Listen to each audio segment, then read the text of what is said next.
Hello, class, and welcome to week 6. Truly the home stretch now. You guys have been doing a great job, and I'm confident that you're going to sail through with flying colors.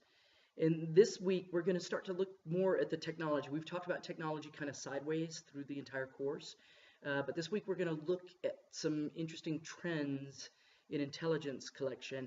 One of your readings for this week is an article from Business Insider about the 25 kind of subcontracted companies that are used by the CIA in order to do intelligence work, and that article I just realized has been updated. So I'll probably be fixing that soon. So I'll fix it, and it may even be fixed by the time you go to read it.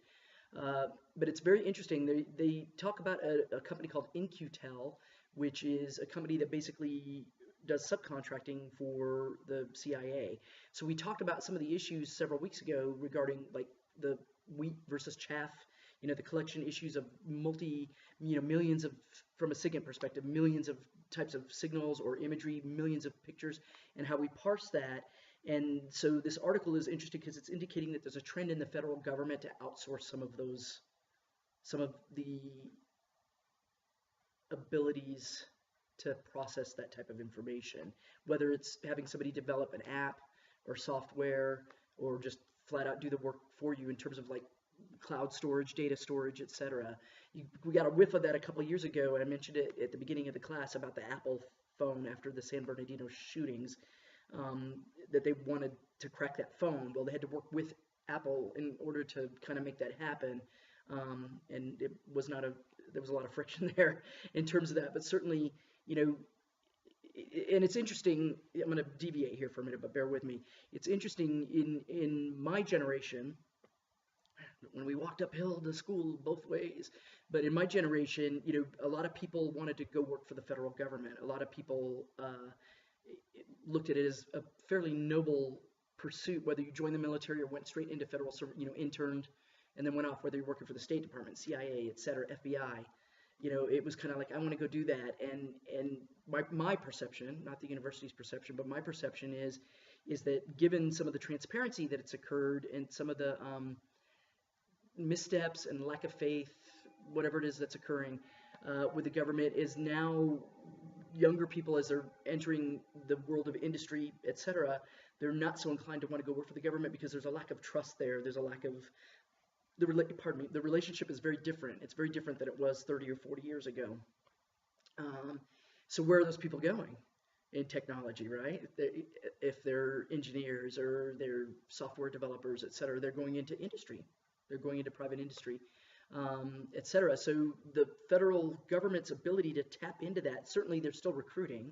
They still have people coming to work for them, but their ability to recruit like they did in the bygone era, it has diminished somewhat in the face, and particularly with this massive technology transition that's occurred in the last 20 years, that a lot of those people go work in industry. And so that kind of puts the government in a spot of like, well, if I can't get them to come work for me, how do I leverage my budget and my requirements where I outsource that work to a certain degree, but within the scope again of classification, and there's a lot going on there. So when you read those articles this week about the technology, this is probably the greatest challenge for the intelligence community, is the technology challenge. It's for themselves in order to process, from a threat perspective to be able to understand what everybody else has and to be able to tap into that. It's a huge issue for the average American citizen from a privacy perspective of do I have a constitutional right, my phone, et cetera. If you don't have a warrant, the warrant's a big thing. If they have a warrant, they have a warrant. All of that type of information. What are the rights of the companies? Can the companies say, like Apple was like, no, I'm not doing it because I have a market out there, and if I do that for you, I'm going to lose a part of that market because now they won't trust me like they don't already trust you, if that makes sense. So when you look at In-Q-Tel, there's 25 of them that are listed there.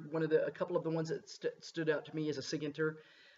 Basic Technology is a company, Basic Technology, and it is, when we talk about those millions of signals, they have developed software that can basically parse through the foreign chatter, as the article says, and go but from the nuances of language. And so I'm also, I dig me some Star Wars, but I'm totally a Star Trek chick. And when I was a child watching Star Trek and Uhura, who was a linguist, or they had the universal translator, etc., fiction is becoming reality. It truly is. If we look at Mazant, which that's the first time I've actually said that in a lecture, but Mazant, when you looked at the Ints, when I was teaching for the Army, I used to call it the big sexy. And I called it the big sexy because it has like seismic, it can check seismic stuff, and it's got sniffers. It can check whether or not the radiation's been in the air and stuff like that. Star Trek, tricorder, reality, it's becoming reality. And so that's this technology game. When we look at procurement, which we're not going into, that's not what this class is about, but we've talked about it a lot. So when we look at that acquisition, when we look at devising strategies and then bringing those strategies to life by buying or developing software, hardware, et cetera, that can go out and exploit niches and vulnerabilities from our threats to support national security policy, et cetera, the resources are finite. So if there's companies outside that are developing that same type of stuff, do we try to poach their employees or just buy, or maybe we enter a different type of relationship? So it's very interesting as we look forward, what does this mean for the intelligence community? And there's always been an industry, but is the industry going to shift slightly? So I don't know, you tell me, you're the next generation, so you let me know. But those are some of the things that you're going to look at this week, okay? And then start prepping for your final paper. And I'll have one more little fireside chat next week, but it won't be lecture form really, because you guys will be pretty much working on your paper. And so far so good. You're doing really well. And that's it for this week. Enjoy the reading. It's pretty interesting, kind of scary, but interesting too. And I'll see you next week.